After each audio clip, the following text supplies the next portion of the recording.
নমস্কাৰ বন্ধু বান্ধৱীসকল, পুনৰ এটা নতুন ভিডিঅ'লৈ আপোনালোক সকলোকে স্বাগতম জনাইছোঁ। টেৰিটৰিয়েল আৰ্মি ফালৰ পৰা কেইবাটাও পোষ্ট ওলাইছে। জুনিয়ৰ জিডি ক্লাৰ্ক এণ্ড ট্ৰেডমেনৰ পোষ্ট ওলাইছে। কেনেকৈ কি কৰিব লাগিব, কিমান পোষ্ট ওলাইছে, কি শৈক্ষিক অৰ্হতা লাগিব, আপোনালোকক সবিশেষ জনাই দিম।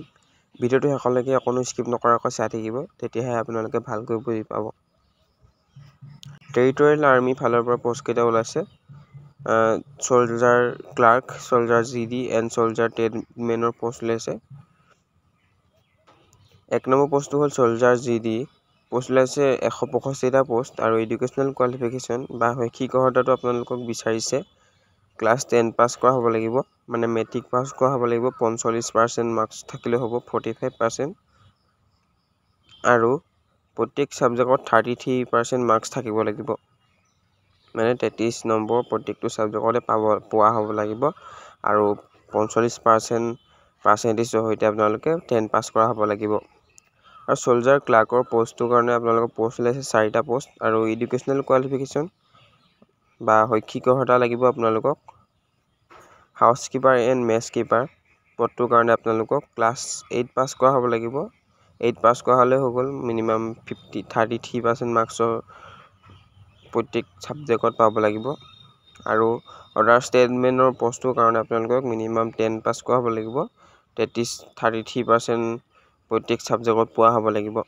আৰু চলজাৰ ট্ৰেডমেনৰ পোষ্টটোৰ কাৰণে আপোনালোকৰ পোষ্ট ওলাইছে 40টা পোষ্ট আৰু ট্ৰেডছটো কি পদত ওলাইছে আপোনালোকক দিয়া আছে। Hairdresser, chef, cook mess, chef special, equipment repair, artisan wood work, artisan metallurgy, housekeeper, washerman, মাছালচি, ষ্টেৱাৰ্ড, এইকেইটা ওলাইছে পদকেইটা। আৰু এডুকেশ্যনেল কোৱালিফিকেশ্যন এইটোৰ কাৰণে আপোনালোকক কি পাছ কৰা হ'ব লাগিব, আপোনালোকে এইটো কাৰণে আপোনালোকে হায়াৰ ছেকেণ্ডেৰী পাছ কৰা হ'ব লাগিব যিকোনো ষ্ট্ৰীমৰ পৰা 60% মাৰ্কছৰ সৈতে।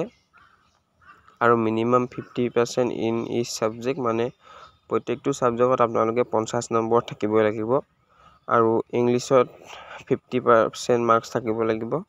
আৰু মেথছ, একাউণ্টছ বা book keeping in class 12 is mandatory.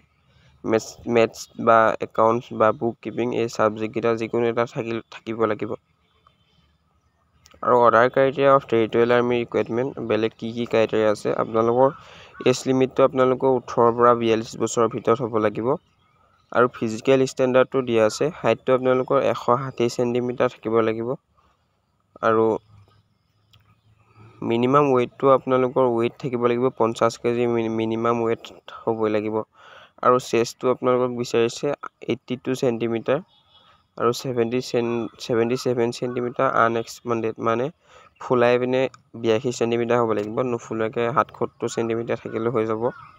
আৰু চিলেকশ্যন প্ৰচেছটো আপোনালোকক কেনেকৈ কৰিব, প্ৰথমতে আপোনালোকক ফিজিকেল ফিটনেছ টেষ্ট হ'ব, 1 মাইল ৰান হ'ব, পুল আপছ হ'ব, বেলেঞ্চ এণ্ড ফিট ডিটছ হ'ব আৰু টেষ্ট ফৰ ট্ৰেডমেণ্টছৰ কাৰণে হ'ব। তাৰপিছত আপোনালোকৰ মেডিকেল টেষ্ট হ'ব। আৰু আপোনালোকে কেনেকৈ এপ্লাই কৰিব এইটো পদৰ কাৰণে, আপোনালোকে মোৰ ভিডিঅ'টোত থকা ডেছক্ৰিপশ্যনত থকা লিংকটোত যাওক আৰু তাত ক্লিক কৰি আপোনালোকে অনলাইনটো কৰি ল'ব পাৰিব। এইবিলাক দিয়া আছে, শ্বেডিউলটো দিয়া আছে, আপোনালোকে নিজে চাই ল'ব ভালকৈ। মই যদি কৈ যাওঁ তেনেহ'লে বহুত দীঘলীয়া হৈ যাব ভিডিঅ'টো। এইপিনে ওলাইছে Tinsukia district, Dibrugarh district, Charaideo district, Sivasagar, Tirap district, Longding district, Changlang district. Physical টেষ্টৰ আপোনালোকৰ ডেটটো দিয়া আছে 12 নৱেম্বৰ 2024 পৰা 26 নৱেম্বৰ 2024 পৰ্যন্ত। আৰু ডকুমেণ্ট কি লাগিব দিয়া আছে, আপোনালোকৰ বাৰ্থ চাৰ্টিফিকেট লাগিব, 10 ক্লাছৰ আপোনালোকৰ চাৰ্টিফিকেটখন লাগিব। তাতো আপোনালোকৰ ডেট অফ বাৰ্থ থাকে, ডেট অফ বাৰ্থ নাথাকিলে মানে এডমিটটো থাকিলে হ'ব, হায়াৰ ছেকেণ্ডেৰী মেট্ৰিকৰ। আৰু educational certificate with marksheet including board certificate in original certificate লাগিব, মাৰ্ক চাৰ্টিফিকেট বা পাছ চাৰ্টিফিকেট। আৰু ডমিচাইল চাৰ্টিফিকেট লাগিব ফটোগ্ৰাফিৰ সৈতে। আৰু 20 copy passport size colour photograph লাগিব। আৰু পান কাৰ্ড আৰু আধাৰ কাৰ্ড লাগিব। কাষ্ট চাৰ্টিফিকেট লাগিব যদি আপোনালোকে থাকে, জেনেৰেলৰ কাৰণে বাৰু নাথাকে। সেনেকৈ আপোনালোকে কিবা কিবি লাগিব আপোনালোকে ভালকৈ ইয়াত চাই ল'ব পাৰিব নিজে।